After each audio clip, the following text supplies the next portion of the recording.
Ang dami ng anime ngayon sa Pinas, no? Joshua. Andyan yung Flame of Recca, Ghost Fighter, One Piece, oh, tas yung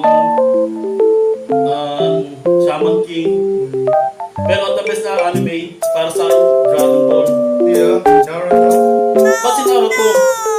Eh si Goku ang last pag naging Super Saiyan, naging yellow yung buhok niya. Wala ko sa din si Naruto. Meron siyang Sakuraba, pwede siya mag-go stage, no? Ganun, di ako na mabuhay, meron ng Dragon Ball, no?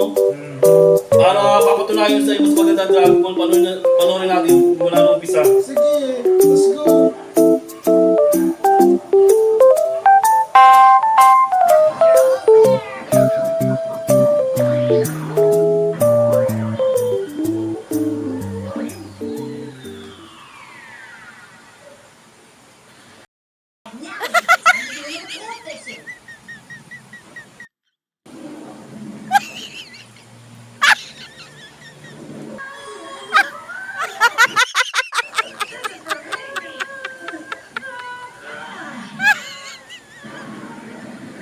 Uy! Alas 2 a.m. na, gibag ka na. Never! Kainis!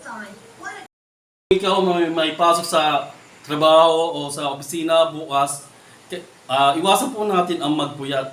Kasi pag puyat tayo, wala sa mood ang ating katawan. Kaya matulog tayo ng maaga para inubukasan nasa mood ng katawan natin. At pag nasa mood, makaka-perform tayo ng maayos, walang sablay, di ba?